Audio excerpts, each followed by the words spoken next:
الحمد لله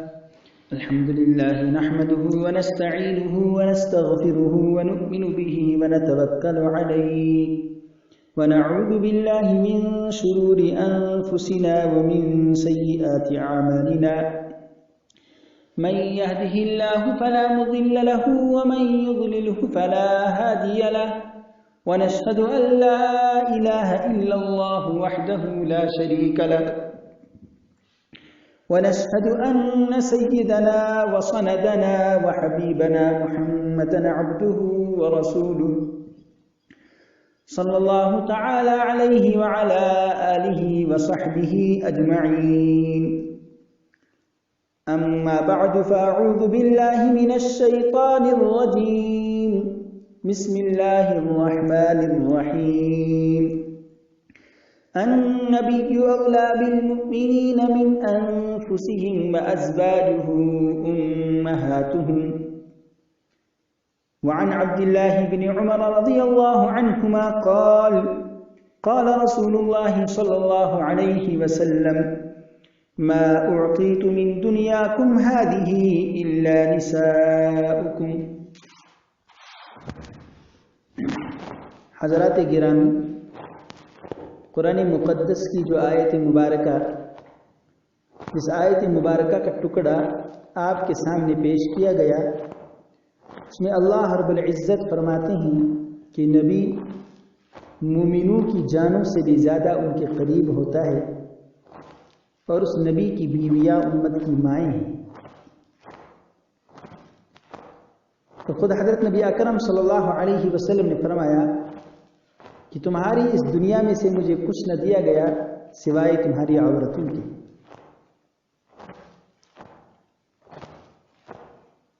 بڑے سے بڑا آدمی بھی اپنے گھر میں معمولی آدمی ہوتا ہے، اور بقول والٹیر کے مشہور فقرے کے کہ کوئی شخص اپنے گھر کا ہیرو نہیں ہو سکتا، باصورت سمت کی رائے میں کم از کم یہ اصول پیغمبر اسلام علیہ السلام کے متعلق صحیح نہیں. حضور صلی اللہ علیہ وسلم کی گھریلو معاشرت اور ازواج مطہرات کے ساتھ حسن سلوک اور برتاؤ کو دیکھ کر یہ فیصلہ کرنا پڑتا ہے کہ حضرت نبی اکرم صلی اللہ علیہ وسلم اپنے اسوے، اپنے مبارک طرز عمل کے اعتبار سے جس طریقے سے گھر کے باہر کے افراد کے لیے ایک مکمل آئیڈیل کامل نمونہ تھے، اسی طریقے سے حضرت نبی اکرم صلی اللہ علیہ وسلم گھر کے بھی ہیرو تھے. آج کی مجلس میں اسی بات پر بحث کی جائے گی. ایک مغربی دانشور کے بقول محمد مصطفیٰ صلی اللہ علیہ وسلم کے سب سے سچے نبی اور رسول ہونے کی دلیل ہی یہ ہے کہ آپ علیہ السلام نے تعدد ازواج سے کام لیا. اس سے جب پوچھا گیا کہ تعدد ازواج یہ کسی انسان کے سچے رسول ہونے کی دلیل کیسے بن سکتی ہے، تو اس نے کہا کہ گھر سے باہر کوئی بھی انسان اپنی اخلاقی برائیوں کو چھپا سکتا ہے، مگر بیوی کے ساتھ ایسی بے تکلفی ہوتی ہے کہ وہاں پر اخلاقی برائی نہیں چھپ سکتی. اور آپ کی ازواج مطہرات میں سے کوئی بھی آپ کی کسی اخلاقی برائی کو بیان نہیں کرتی، جبکہ ازواج میں سے کچھ وہ بھی تھی جن کے شوہر یا باپ یا بھائی یا کوئی بھی نزدیکی رشتہ دار آپ کے مقابلے میں قتل کیا گیا تھا، جیسا کہ سیرت نبوی سے آیا ہے. اور عجیب بات ہے کہ بڑے سے بڑا انسان جو ایک ہی بیوی کا شوہر ہو، وہ بھی یہ ہمت نہیں کر سکتا کہ وہ اس کو یہ عام اجازت دے کہ تم میری ہر بات، ہر حالت اور ہر واقعے کو برملا کہہ دو اور جو کچھ چھپا ہے وہ سب ظاہر کر دو. مگر حضرت صلی اللہ علیہ وسلم کی بیک وقت 9 بیویاں تھیں اور ان میں سے ہر ایک کو یہ اذن عام تھا کہ خلوت میں مجھ سے جو کچھ دیکھو وہ جلوت میں سب سے برملا بیان کر دو. جو رات کی تاریکی میں دیکھو دن کی روشنی میں ظاہر کر دو، اور جو بند کوچڑیوں میں دیکھو اس کو کھلے عام چھتوں پر سے پکار کر کے. اس اخلاقی وسوق و اعتماد کی مثال حضرات بتائیے کہیں اور مل سکتی ہے؟ اور اس بات کا اعلان حضرت نبی اکرم صلی اللہ علیہ وسلم نے خود اپنی مقدس زبان سے پوری امت کے سامنے بھی فرمایا کہ احسنکم احسنکم لأہلہ وانا احسنکم لأہلی، یا فرمایا خیرکم خیرکم لأہلہ وانا خیرکم لأہلی، کہ تم میں سے سب سے اچھا، سب سے با اخلاق، سب سے عمدہ کریکٹر والا اور سب سے بھلا انسان اس کو کہا جائے گا جو اپنے گھر والوں کے لیے اچھا ہو، اور میں تم میں سے سب سے زیادہ بہتر ہوں اپنے گھر والوں کے لیے۔ یہ فرمان مبارک صرف کہنے کی حد تک نہیں تھا بلکہ عملاً پوری امت کو کر کے دکھایا۔ حضرت صلی اللہ علیہ وسلم نے عورتوں کے اتنے حقوق، ان کی عظمت اتنی بیان فرمائی جو آپ سے پہلے کسی کے وہم و خیال میں بھی نہیں آ سکتی تھی، اور ان حقوق کا سب سے بڑا حصہ خدا حضرت صلی اللہ علیہ وسلم کی ازواج مطہرات کو پہنچا ہے۔ چنانچہ مشہور ہے جب حضرت عمر رضی اللہ تعالیٰ عنہ کی اپنی اہلیہ کے ساتھ کچھ زبانی بحث و بحثی ہوئی تو حضرت عمر رضی اللہ تعالیٰ عنہ کو یہ بات بہت ہی بری لگی اور ناگوار گزری کہ میری بیوی اور مجھے آگے سے جواب دیتی ہے۔ تو ان کی اہلیہ نے کہا عجبا لک یا ابن الخطاب اما تحب ان تراجع فی شیء ان بنتک لتراجع رسول اللہ صلی اللہ علیہ وسلم حتی یظل یومہ غضبان۔ خطاب کے بیٹے، بڑی تعجب کی بات ہے کہ آپ کسی بات کے جواب کو بالکل بھی پسند نہیں کرتے، جبکہ آپ کی بیٹی حضرت رسول اکرم صلی اللہ علیہ وسلم سے زبانی طور پر بحث کر لیتی تھی، جس کے باعث اللہ کے رسول صلی اللہ علیہ وسلم دن بھر غصے میں رہتے ہیں۔ حضرت عمر رضی اللہ تعالیٰ عنہ کو اس بات سے بہت تعجب ہوا کہ میری بیٹی اور رسول اللہ صلی اللہ علیہ وسلم کو آگے سے جواب دیتی ہے۔ چنانچہ جا کر اپنی بیٹی ام المؤمنین حضرت حفصہ سے اس کے متعلق دریافت کیا تو انہوں نے اس بات کی تصدیق کر دی۔ حضرات گرامی، یقیناً یہ بڑے تعجب کی بات ہے، اور ہر ذی شعور یہاں سوچنے پر مجبور ہوتا ہے کہ حضرت صلی اللہ علیہ وسلم کے نکاح میں بیک وقت 9 بیویاں ہیں، 9 کی 9 بیویوں کو باہم اس طریقے سے شیر و شکر کر کے رکھ دیا تھا جیسے کہ آپس میں وہ سوکنے نہیں تھی بلکہ بہنیں تھیں۔ یقیناً یہ ایک بڑے ہی کمال اخلاق، کامل و مکمل عقل و فہم رکھنے والے انسان ہی سے ہو سکتا ہے کہ ایک طرف رسالت کی ذمہ داریاں ہیں، خیر امت کی تعمیر اور ایسے افراد کی ذہن سازی کی ذمہ داریاں ہیں جنہوں نے قیامت تک کے انسانوں کے لیے ستاروں جیسا کام کرنا ہے، اور ایسے اسلامی ریاست کا قیام ہے جس ریاست کو قیامت تک کے اسلامی نظام کے لیے آئیڈیل بننا ہے، اور دوسری طرف اتنی ازواج مطہرات کے حقوق کی مکمل پاسداری کہ کسی کو ادنا سا بھی گلا شکوہ نہ رہے۔ اس پر یہی ذہن میں آتا ہے جو کسی کہنے والے نے کہا ہے کہ الیاقوت حجر لیس کالحجری محمد بشر لیس کالبشری، کہ یاقوت یقیناً پتھر ہے لیکن ایسا کوئی اور پتھر نہیں، سیدنا محمد مصطفیٰ صلی اللہ علیہ وسلم بھی انسان ہی تھے لیکن ان جیسا کوئی اور انسان نہیں ہے۔ اتنی ذمہ داریوں کے ساتھ ساتھ حضور صلی اللہ علیہ وسلم اپنی ازواج مطہرات کی خواہشوں اور امنگوں کا کس درجہ خیال رکھا کرتے تھے، اس کا اندازہ آپ ان احادیث مبارکہ سے لگا سکتے ہیں۔ حضرت جابر رضی اللہ تعالیٰ عنہ سے مروی ہے کہ کان رسول اللہ صلی اللہ علیہ وسلم رجلا سهلا اذا هویت یعنی عائشة الشیء تابعها علیها فارسلها مع عبد الرحمن فاہلت بعمرة من التنعیم۔ کیا حضور صلی اللہ علیہ وسلم بہت ہی نرم مزاج تھے، جب حضرت عائشہ رضی اللہ تعالیٰ عنہ کو کسی بات کا من کرتا آپ ان کی مرضی کے مطابق کام کرتے۔ چنانچہ حضرت عائشہ رضی اللہ تعالیٰ عنہ ماہواری کے باعث آپ علیہ السلام کے ساتھ عمرہ جب نہ کر سکیں تو حضرت عائشہ کے دل میں بہت اس بات کا افسوس ہونے لگا کہ میں یہ عمرہ نہ کر سکی۔ چنانچہ نبی اکرم صلی اللہ علیہ وسلم نے ان کی اس بات کو بھانپ لیا تو انہیں حضرت عبد الرحمن بن عوف حضرت عبد الرحمن جو ان کے بھائی تھے، حضرت عبد الرحمن بن ابو بکر رضی اللہ تعالیٰ عنہ کے ساتھ بھیجا، اور انہوں نے تنعیم، یہ وہی مقام ہے جہاں پر آج حضرت مسجد عائشہ ہے، وہاں سے انہوں نے عمرے کا احرام باندھا اور انہوں نے عمرہ فرمایا۔ اگر کسی کی بیوی سے شوہر کے خلاف طبع کوئی کام سرزد ہو جائے تو ظاہر سی بات ہے کہ ضرور شوہر اس پر کوئی نہ کوئی ایکشن لیتا ہے، خاص طور پر جب کہ بیوی کے اس کام سے کوئی نقصان بھی ہو جائے۔ ایسے موقع پر حضور صلی اللہ علیہ وسلم کے مبارک عمل کو دیکھیے. حضرت انس رضی اللہ تعالیٰ عنہ بیان فرماتے ہیں حضور اکرم صلی اللہ علیہ وسلم امہات المؤمنین میں سے کسی ایک کے گھر میں تشریف فرما تھے تو کسی دوسری اہلیہ نے ایک پیالے میں کوئی کھانے کی چیز بھیجی.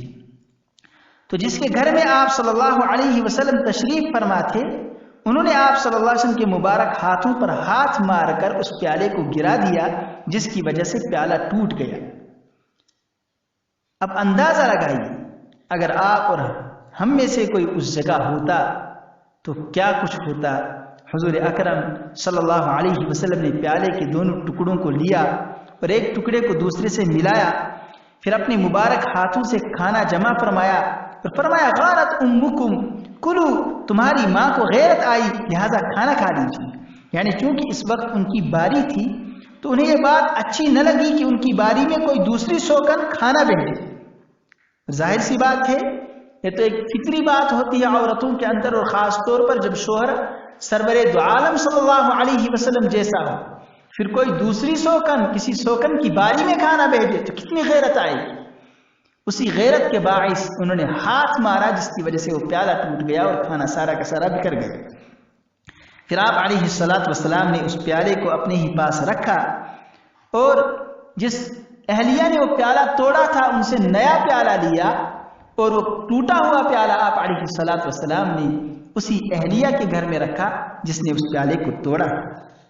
آپ اندازہ لگائیے مہمانوں کے سامنے بیوی ایسی حرکت کر جائے کہ جس سے کھانا بھی گر جائے پیالہ بھی ٹوٹ جائے اور پھر بھی حضرت نبی اکرم صلی اللہ علیہ وسلم کے دل کے اندر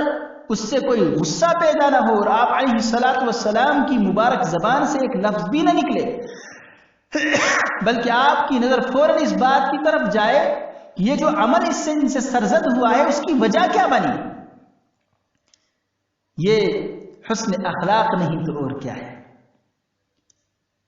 گھر کے تمام افراد کا آپ علیہ الصلوۃ والسلام کس درجہ خیال رکھتے تھے اس کا اندازہ آپ اس حدیث مبارکہ سے لگائیے. حضرت عائشہ فرماتی ہیں ما كان احد احسن خلقا من رسول الله صلی اللہ علیہ وسلم ما دعاه احد من اصحابه ولا من اهل بيته الا قال لبيك فلذلك انزل الله وانك لعلى خلق عظيم. اللہ کے رسول صلی اللہ علیہ وسلم سے بڑھ کر کوئی صاحب اخلاق نہ تھا. آپ کے صحابہ یا آپ کے اہل خانہ میں سے کبھی بھی کسی نے آپ کو پکارا نہیں مگر یہ کہ آپ فوراً لبیک کہہ کر جواب دیتے تھے. یعنی اگر گھر کا کوئی فرد یا آپ کے صحابہ میں سے کوئی بھی شخص آپ کو یا نبی اللہ یا رسول اللہ یا حبیب اللہ یا کسی اور طریقے سے مخاطب بناتا تھا تو آپ علیہ الصلوۃ والسلام سنی انسنی نہیں کر دیتے تھے بلکہ فوراً جواب دیتے تھے اور جواب بھی کن الفاظ میں لبیک کہہ کر کے جواب دیتے تھے. اللہ اکبر. حضرت عائشہ فرماتی ہیں